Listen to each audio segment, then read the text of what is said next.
What are the worst video game mechanics? Escort quests where the NPC is at a locked and slower movement speed than you. Bonus points if you have to stop every 2 minutes to fight 3 monsters.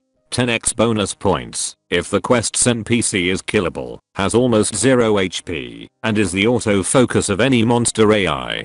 Don't forget that one of the 3 is an archer, so you have to leave the other 2 to kill him, and they kill the escort, or fight the 2 while taking ranged hits the whole time. Encouraging the player to be 100% stealth non-lethal, but then the bosses can't be beaten at all with your gear/skills. Dishonored gets around this issue by not having boss fights, but instead having incredibly complex environments that mean that getting to your target stealthily is actually very difficult. Meanwhile, if you want to be violent and just annihilate everyone and everything, you can do that too. God, those games are so good. Dishonored 2 is probably one of my favorite games of all time. Rubber banding. Let me win by the 3 laps I should be ahead. I always felt they can have one or the other but not both. Rubber banding and items depend on place. If rubber banding exists, I should be able to get stronger items when I'm in the lead. If items is based on place, then rubber banding should be gone completely. Nothing ruins a game than being in first the entire time, to be hit by an unavoidable attack and instantly be passed by the entire group. Auto-fail mechanics. You need to rescue a POW from the enemy camp before the timer hits 0, and they execute him. Destroys entire enemy base and every enemy POW is now being escorted back to base by lethal army. Timer hits 0 as POW walking into camp, but not into rescue zone. Mission failed. POW executed by non-existent enemy. You need to shoot these explosives when the enemy is near. We can't let a single one through. Destroys all but one with final explosive. Mission failed. Overtakes screen as I headshot final enemy, killing it. Red Dead Online bounty hunter missions. You can be 2 feet from the sheriff's office, but if the timer runs out, suddenly the sheriff doesn't want the guy anymore. Alright, I'll let him go then. Any game where your character's attack animation is interrupted by enemy attacks, but enemy attack animations are not interrupted by your own attacks. Bonus bad game points if the game doesn't have a block or dodge command to cancel your own attack animations to avoid the enemy hit. Kingdoms of Amalur is the worst offender of this that I've personally seen so far. This reminds me of something that happens in Smash with Robin. You use an attack, say, like the side special or neutral special, but before the projectile comes out, your attack animation is interrupted and the projectile doesn't spawn. But wait. For whatever damn reason, it counts against tome usage, which means you now have one less use of that attack until you have to wait for it to recharge. On a similar note, breakable weapons. The electric sword I can understand, since it might be a bit old, but why do they throw away the books? The book isn't broken, and the text should still be there, perfectly legible, so why the hell can't I cast those spells again for a set period of time? And before any of you say balancing Ness can spam PK fire however long he feels like it, which is similar to Robin's side special. On an unrelated note, Robin's down special needs more range, because at that point you may as well just use a throw to get some space to charge up the neutral special again. Not the worst, but the most overlooked. Poor menu design. If I'm at the bottom of a list and I press down, I expect to warp to the top of the list. If there is a grid of items and my cursor is on the right edge of that grid, and I press right, I expect the cursor to warp to the left edge of the next row. It baffles me how so many big budget AAA games get this wrong. Forza titles have some of the worst UX/UI imaginable. I think it was Forza 5 or the first Horizon where creating a multiplayer game was hidden behind a bunch of haphazard tiles. Most games, your homepage has a handful of clean and clear options. Anything you want to do is less than 4 clicks away. Forza, the layout is a cheap ripoff of Windows. It's 100 different tiles. Some are massive, some are tiny. Settings is under options, but controls is under personalization, which is under career. In order to play with friends, you need to back out to the Xbox main menu, create a private party, then go back to the game, select free roam, then go back to your party, select invite, and then pray everyone is added. Unskippable cutscenes. I can maybe understand it if it's the first time you see the cutscene. Force the player to get invested and all that. But any time after that, no way. Even worse is if a super hard boss comes right after with no chance to save in between. Looking at you, Final Fantasy X. Which is, incidentally, incredibly good in almost every other respect. Just a fairly long unfun section with few save spots and super hard bosses, each of which has a long unskippable cutscene beforehand.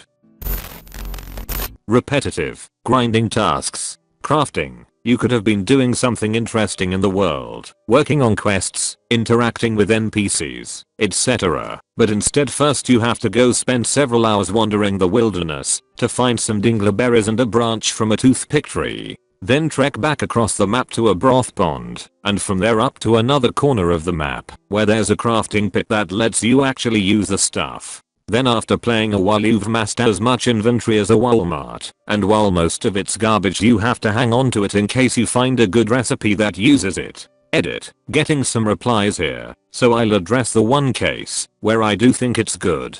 In some RPGs, where you can choose your character and you can be a wizard, warrior, rogue, barbarian, etc. Or something like a dwarven weaponsmith, gnomish alchemist, or whatever. Then if you choose to play a character whose shtick is centered around crafting, that can be a fun alternate way to play. It gives different challenges. But in a lot of recent games, when you pretty much have to do it no matter what, regardless of your character, that is not fun. Some of the roguelikes even let you play as unusual adventurer classes like merchant or tourist, and sometimes it's nice to have options like that.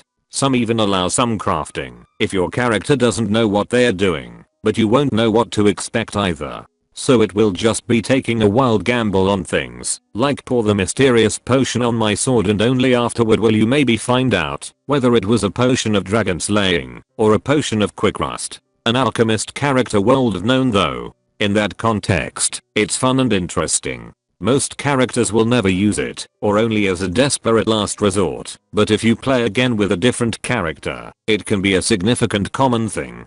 In that case, it works for me. But so many games now just make it a main mechanic, regardless of anything like that. So they can check it off on marketing department's features checklist. That's what I don't like.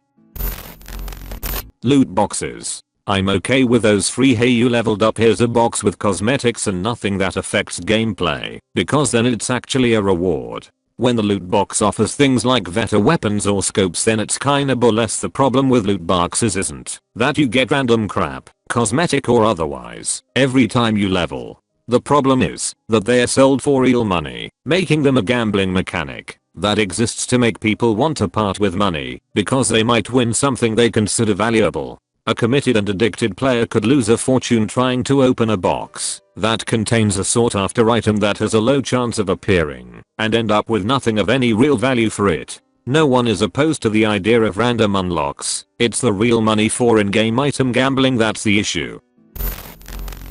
Followers who stand in the doorway trapping you into an unending doom just because you wanted to search a room. Then instead of loading you accidentally quick save. The original Fallout was bad about this. Once got trapped about 2 hours away from the end of the game. I was 40 hours in. Luckily, Fallout 2 implemented a move your ass button for your companions. Massive improvement. Edit. Not being able to dismiss dog meat in Fallout is the worst. He's with you until he dies, and I just want him to be safe.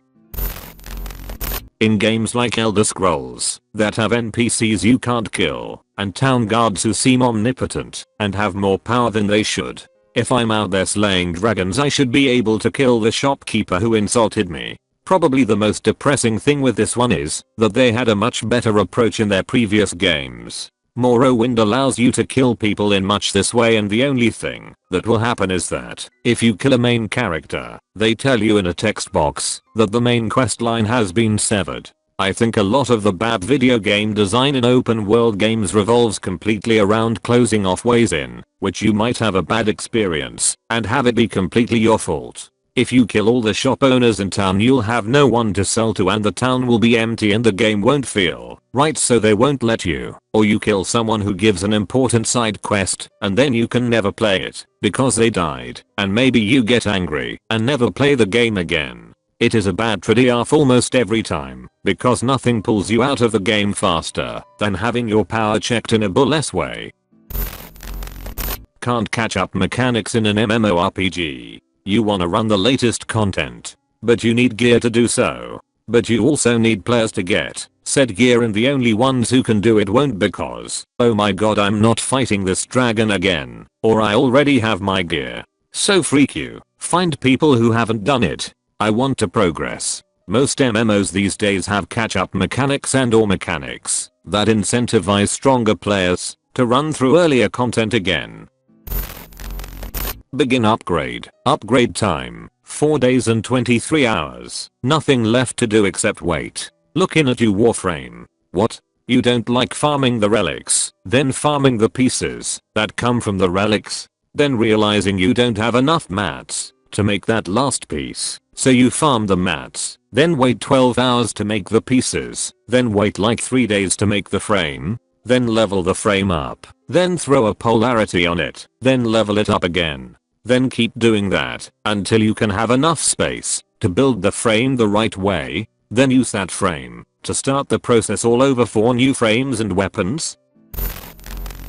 Getting stunned/frozen and/or getting a turn skipped. Nothing says fun like being unable to do anything.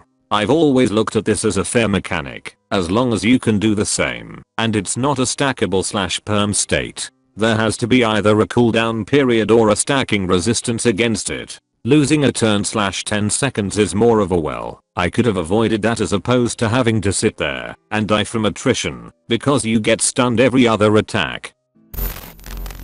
Weapon/armor that breaks down. I don't care what game it is or how it could be lore friendly. In my opinion, it's just annoying rather than add actual challenge to a game. No, I don't want to keep looting the same type of weapons or armor to keep mine from breaking. No, I don't want to buy a repair kit or pay a vendor to fix my gear. I think breakable gear works in certain specific genres. Minecraft would not work as well if gear never broke, as replacing broken gear is one of the main motivators to keep seeking out more materials. But it works in Minecraft because it's the player who is motivated to explore new areas precisely in pursuit of loot, and a player is never forced to go through an area to progress the story. This is where a lot of other breakable loot weapons fall down. They fail to realize that asking the player to push forwards through a location with breakable weapons means that sooner or later the player will end up in a scenario where they are overwhelmed by enemies because a weapon they had broke, and they have no ability to retreat to regather supplies.